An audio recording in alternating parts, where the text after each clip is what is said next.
On the program today, South Africa's Eskom seeks $221 million damages over coal deal. Kenya on course for $5 billion nuclear plant to power industry. And Algeria allows first Islamic finance products by state banks. Thank you for joining us and welcome to Business Incorporated. I'm Chimeze Obi Iwagu. We get the show started now with the markets. And here in Africa, major markets we track were in the green at intraday, with South Africa's JSE index gaining the most by 0.69%. Nigeria's main index sustained the positive sentiment seen on Monday and rose by 0.16% at intraday. Egypt's EGX30 resumed trading with positive sentiments today after the Eid holidays. The index was up by 0.18%. Kenya closed negative on Monday. And major Gulf markets in the Middle East were mixed today. In the UAE, Dubai's main index jumped 0.65%, while the Abu Dhabi index declined by 0.14%. Elsewhere in the region, the Qatari index declined marginally by 0.04%, while Saudi Arabia's index was up by 0.05%.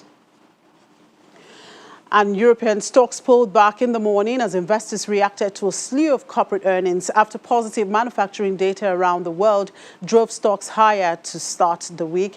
And so what's driving sentiment today? Let's talk to Conrad. Hello, Conrad. Good afternoon. Thank you for joining us again. Good afternoon, Chimmy. Thanks for having me back on Channels TV, and hi to everyone watching in Nigeria.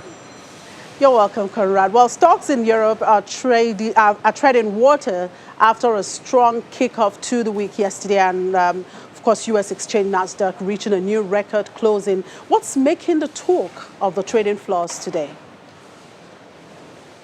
Well, Jimmy, of course, this record closing of Nasdaq is giving traders something to talk about. It also coincides with the news that Apple has become the most valuable company of this world, overtaking Saudi Aramco.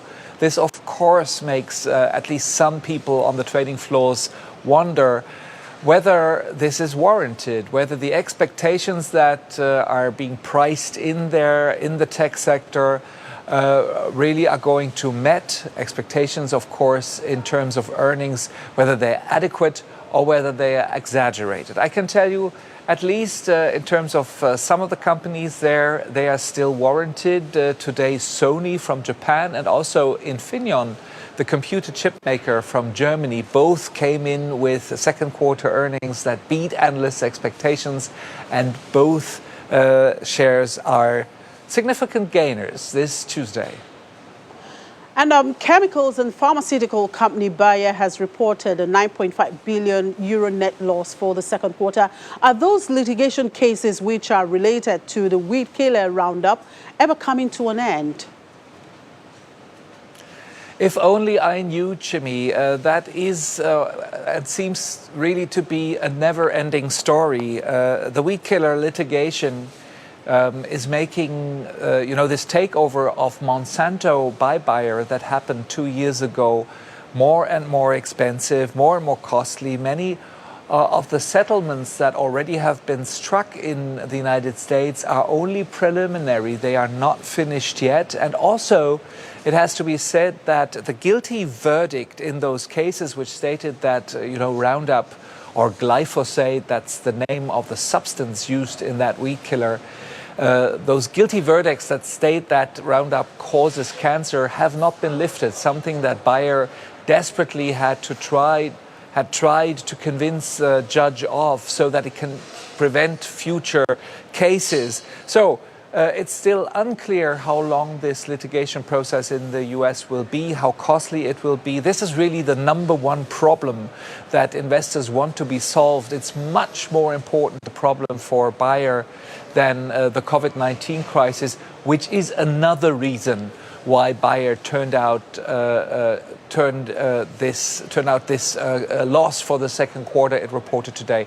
Share price of Bayer is significantly lower today. And still on corporate news, Germany's second largest bank, Commerzbank, has found a new chief for its supervisory board. Now, will he be able to end the trouble for the bank and help it find a new strategy? Well, you know, the share price of Commerzbank has gained a little bit over the news, but there are still lots of question marks hanging over this appointment of Hans-Jörg Vetter, the new chief of the supervisory board of Commerzbank. He's a man who managed public sector banks here in Germany. He's very well connected with public servants and also with policymakers, which is actually the reason why he got the job, because the German Federal Republic, our German government, is still the largest shareholder of Commerzbank. It owns 16%.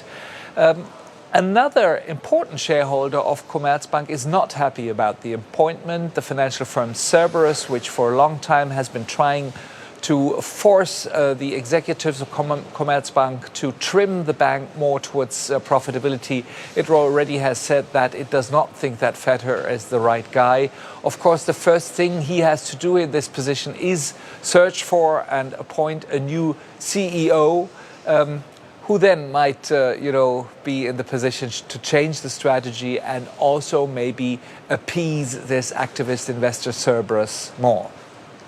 All right, thank you very much for your time, Conrad. Do enjoy the rest of the day. Thank you for updating us on those.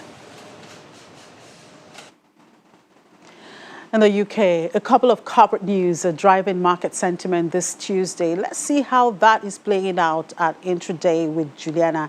Hello, Juliana. Good afternoon. Well, you talked about the collapse of fitness and gym wear firm DW Sports with BC in the morning. And of course, you also did mention Pizza Express announcing job cuts. Pizza Express is the third company to announce major UK job cuts this week, and it's only Tuesday. Is it possible we may see more companies announcing job cuts before the week runs out? Good afternoon, Chimeze. Unfortunately, yes, that's the short answer. We saw in July possibly up to 100,000 job cuts. We're likely to see that increase as the months keep going on. I think the labour market has been one of the major concerns for economists here in the UK, including the Bank of England. We're going to be hearing from the Monetary Policy Committee on Thursday, and I believe the labour market is going to be their major concern. On August the 1st, the furlough scheme, which was the government subsidising wages, that decreased from 80% to 60%. So we were expecting tail offs, but not so quickly. Yesterday, 2,600 jobs. Today, 2,000 jobs. One of them being Pizza Express. I believe up to 1,200 jobs will go. And also Carphone Warehouse or Carphone Dixon. They were a merger of phone shops and technology appliances. They've just announced that they will be getting rid of 800 jobs. And, the plummet goes on and on. I think one of the issues that we have here in the UK is that the hospitality sector and the retail sector was suffering pre-COVID. The hospitality sector was doing really well at one time, but then it became exceptionally saturated. The rents were too high. The customer demand was decreasing. And of course, they were shut down literally for 3 months.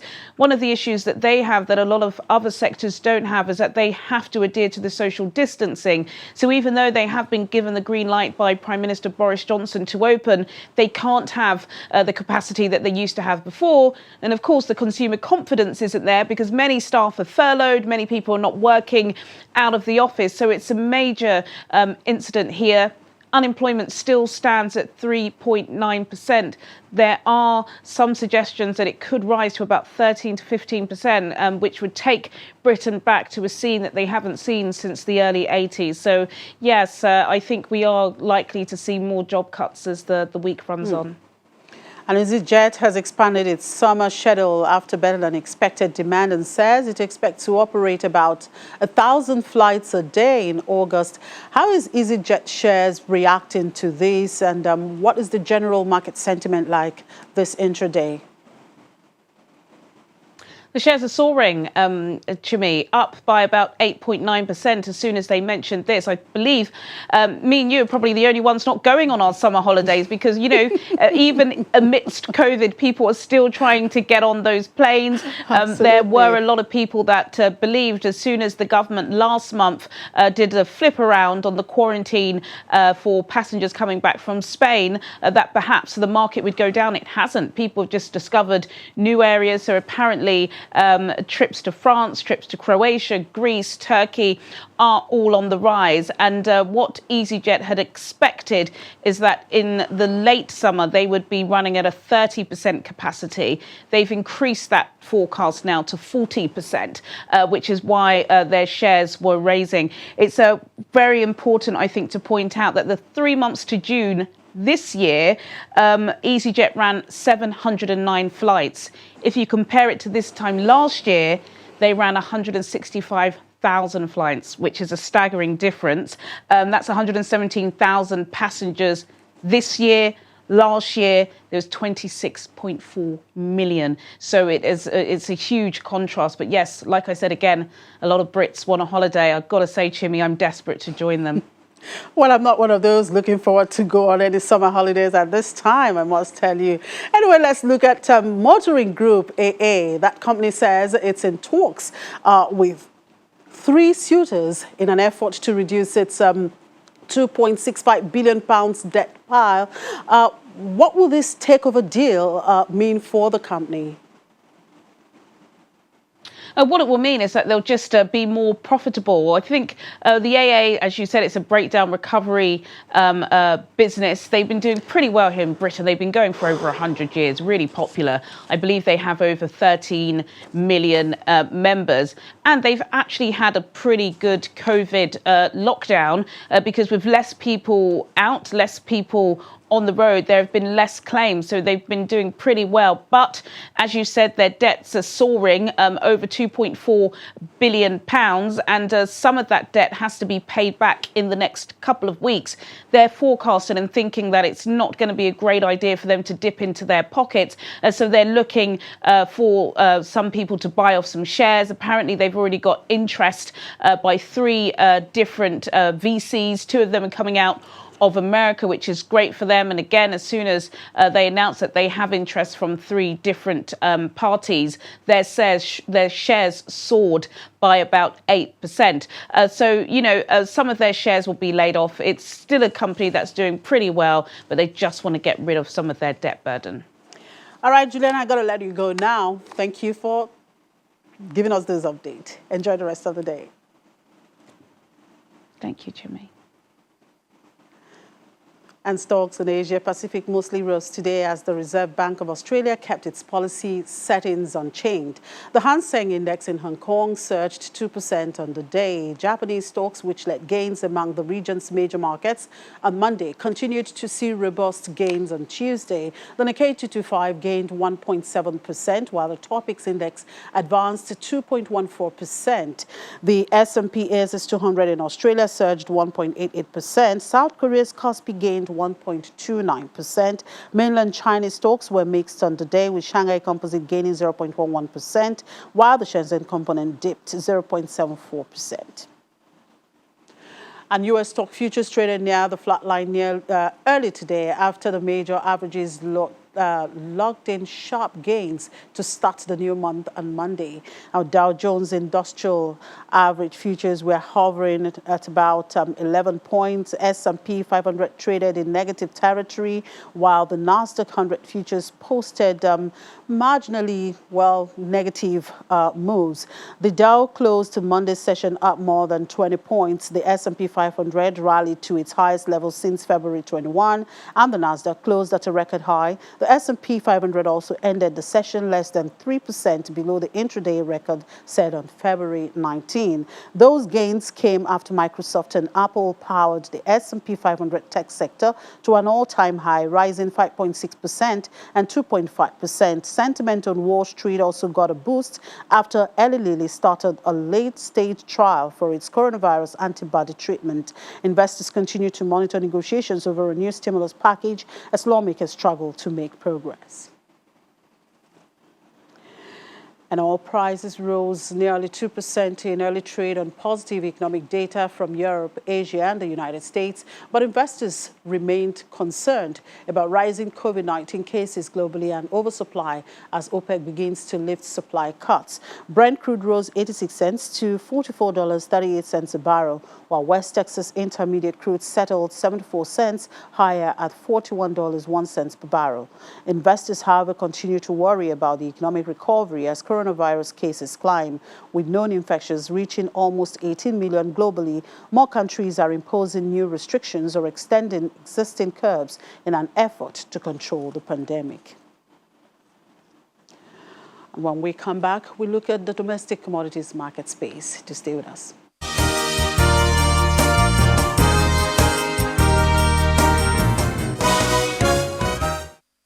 And just before we talk commodities, Algeria has given the go-ahead to a plan aimed at offering Islamic finance services as it seeks new funding sources to cope with financial problems caused by a fall in energy revenues. OPEC member Algeria has been affected by the drop in global crude oil prices, mainly after the coronavirus outbreak. This has forced the government to cut spending and delay some investment projects planned for 2020. Algeria's Supreme Islamic Council said the National Bank of Algeria had become the first state bank to obtain a Sharia compliance certificate from the Sharia board for issuing fatwas for the Islamic finance industry, which is in charge of Islamic finance. The government approved a plan this year to launch Sharia compliance services as part of wider reforms, but its implementation faced delays, pushing President Abdelmadjid Tebboune in March to urge officials to speed up the process. And on commodities market space, we are looking at palm oil. The Economist Intelligence Unit recently lowered its forecast for global palm oil consumption by 2% to 76.2 million tons. In spite of this lower forecast, the global price of palm oil has recovered to its April 2020 levels. And looking at the two major companies here in Nigeria that produce this commodity, Presco and Okomo Oil, both have a combined market capitalization of about 118.95 billion naira. That's about 0.92% of the total market capitalization. Now, how have players in this sector fared so far, and what is the outlook for this commodity? Aisha Dahoud, research analyst with Financial Derivatives Company, will answer some of these questions for us. Hello, Aisha. Thank you for joining us. Thank you for having me, Chimizi. So the profit before tax for Presco jumped by about 68% and 94% for Okomo Oil for the half year 2020. Now, their major product is palm oil, which serves as an input for the beverage and affiliated industries. Is this financial performance a testimony to the fact that the CBN intervention programs in support of domestic agriculture is working? And if so, what should we expect in the next quarter? Okay, so a lot of factors account for this improved financial performance of these companies. CBN intervention programs is one of it. Aside CBN intervention programs, we also have laws that prohibit importation of palm oil into Nigeria, coupled with the current domestic price that is doing very well, which is a mirror image of the prices in the global market. So all this is the major reason why the financial performance of these two companies, we can say the financial performance of these two companies improving. So if this market characteristics, that is the land border closure, still remains that limits smuggling, the prices continues to go up in the global market and even in the domestic market, and the companies continue to, let's look at Okomo for a deeper dive. Most of Okomo's earnings stemmed from increased domestic sales, which increased by about 76%. Their domestic revenue increased by 76% because the smugglers couldn't bring in this palm oil to cater to the large domestic demand that we have in Nigeria. So if all these market characteristics continue to remain, we should also record improved performance results for the next quarter. Now, EIU recently lowered its forecast for global palm oil consumption by 2%. And in spite of this lower forecast, we saw the global price of palm oil, recover. So how sustainable is this price increase? And if it is sustainable, what will be the impact of this increase on the Nigerian economy by, the first quarter of 2021, especially in the light of the fact that the Nigerian economy is now expected to recover by the second quarter of 2021? Okay, yes, the EIU lowered the forecast. Let's also note that the pandemic had an initial shock on the supply and demand of a lot of commodities, palm oil being part of it. And, as the supply chain disruption happened, and the economy gradually begins to open, a lot of revision is happening. Palm oil is among the commodities that are less vulnerable to this pandemic, to pandemic effect. So if the prices currently, the palm oil in the global market fell to its lowest price in May, that's about $500 and something per ton. Currently, it's improved. The price has improved and it's trading at, physical levels that were recorded in April, like you mentioned. If this market forces are beginning to reassert themselves, that is supply and demand interactions, if they should continue to remain, EIU is forecasting the continuous increase in the price of this palm oil produce, and we should be looking at about $700 per ton towards the end of the period. So the impact now in Nigeria, like you asked, Nigeria is expected to contract, the Nigerian economy is expected to contract by 3 to 5% and recover by Q2 2021, like you mentioned. Let's look at the current situation in Nigeria. Nigerian companies like Okomi, like I mentioned earlier, Okomo and Presco, they've recorded significant increase. And this increase in their earnings stemmed from increase in domestic sales. That is, all these factors put in place. Smugglers do not have a way to bring this thing to serve the market, and they're making a positive impact on the company. So agriculture is a very, very big leakage. It's a major catalyst for economic recovery in Nigeria. So okay, yeah, before I let you go, I said Nigeria remains a fringe player in the global palm oil market because it produces only about 1.64% of the global output of the commodity. But the domestic demand of palm oil is still one of the largest in sub-Saharan Africa. The aggregate demand for this commodity is roughly about 6.6 million metric tons. So how can Nigeria achieve self-sufficiency and ultimately begin to export this commodity? It's worthy to note that Nigeria used to be a major net exporter of palm oil.